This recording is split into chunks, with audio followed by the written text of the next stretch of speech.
Okay, so we need to decide who is going to act first, and I think that I'm going to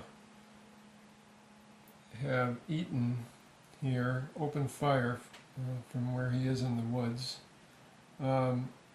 If we take a look, there's actually quite a list of different actions you can take, ranging from aimed fire or snap firing twice to a hand-to-hand combat, throwing satchel charge, preparing throwing grenades, clearing jam weapons, prepare a bazooka, change your stance. You get one free stance change per round.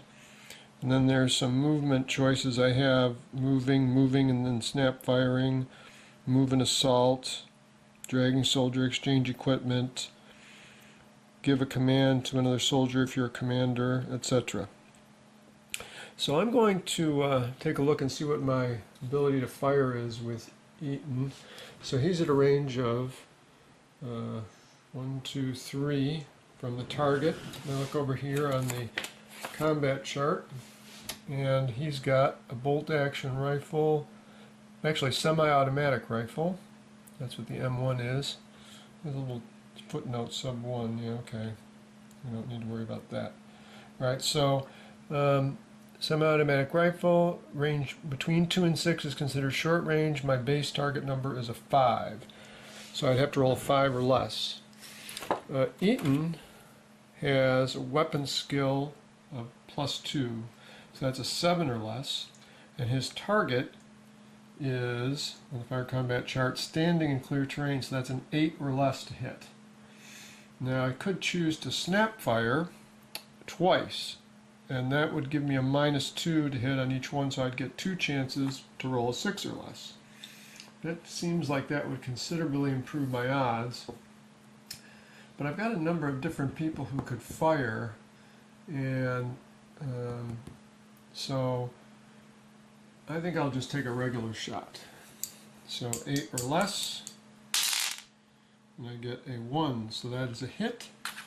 So now we see what we do. We look on the semi-automatic rifle here, and we look across and roll a die to see what effect we have.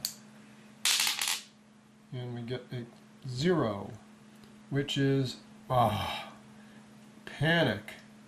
Oh, this is not good at all. Not good at all. Okay, so panic result means that, let's see, I'll have to check.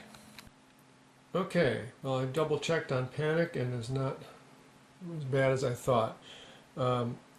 Actually, the good news is that he loses whatever actions he was going to take this round. So his round is over as far as what he's going to get to do. The second thing is that at the end of the round, he will fall prone. So that's kind of pending. I'm hoping I'm going to have somebody kill him before that happens, but I'll just put this prone marker here so I remember that he may be falling prone. Alright, so that was E's number 1 action. So that's 1 action by Eaton. So we could have Soldier F, which is Forzan, take a shot. Forzan is in the canoe, and he's allowed to fire. 1, 2, 3, 4, so he's going to have the same chance. And since he's not really worried about moving the canoe, well, okay, I'll probably get to use both of his actions for firing. So now we're going to take a shot with him. He's got the base 5, +1 for the standing target, and Forzan also has a weapon skill of +2. A lot of my guys' weapon skill has improved over the course of the campaign, since this is now the 6th mission. I think +2 is the most you can get on weapon skill. So he needs an 8 or less. Again, I'll do a normal regular shot, and he gets a 5, so that's a hit. Oh, and I forgot to do this. Before you actually roll to shoot, you're supposed to roll to see if you jam. And so for this weapon, 5% chance of jamming on the semi-automatic rifle. So on Eaton shot, blacks are 10s. He gets an 88, so he did not jam. And then after he shot, we're supposed to check for out of ammo. So 25%. Eaton loses a box of ammo, which is okay. So the good news is he had a spare. He does have a clip of ammo, so he will be able to reload. Now coming back to what we were doing with Forzan, he's rolling to see if he jams. He does not. He gets a 90-some. And we already know that he hit. So now we're rolling to see what kind of damage he can do. And, geez, did I roll to hit with him? I don't think I did. Let's roll to hit. 8, which is just enough to hit. And now his damage, a 9. Maybe that will do something.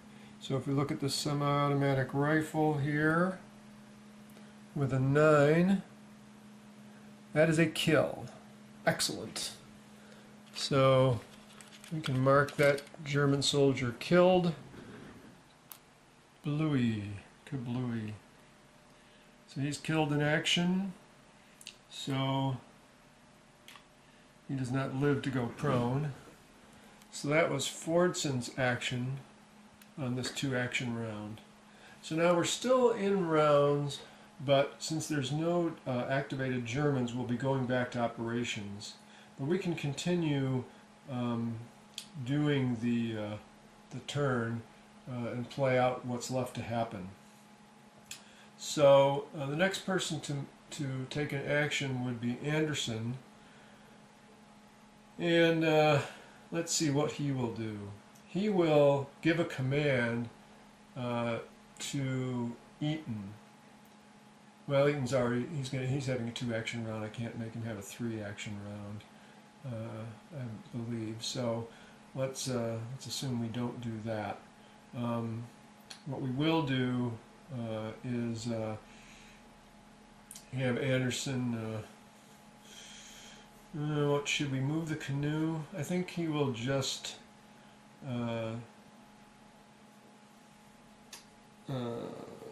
skip and not do anything.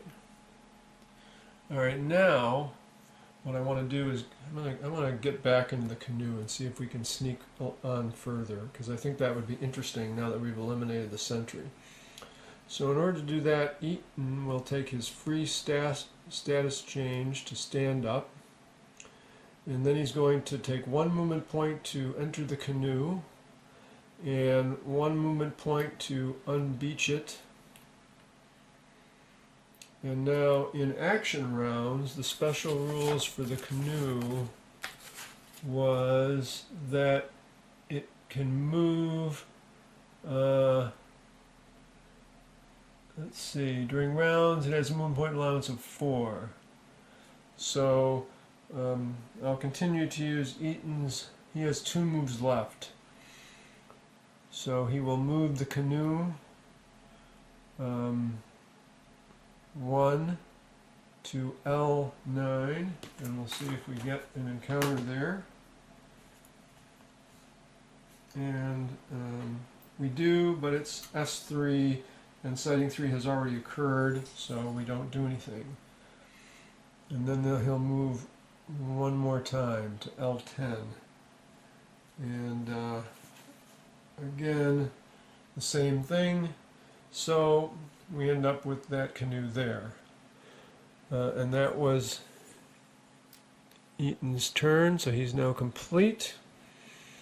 And now we have Anderson can take his turn, so I'll mark him complete. He'll move his canoe right up to there. And now these guys, none of them had a round. D had a round, but there was nothing for him to do. He's just riding along in the canoe, and same with F. Okay, so that went well. So now we'll be switching back to operations.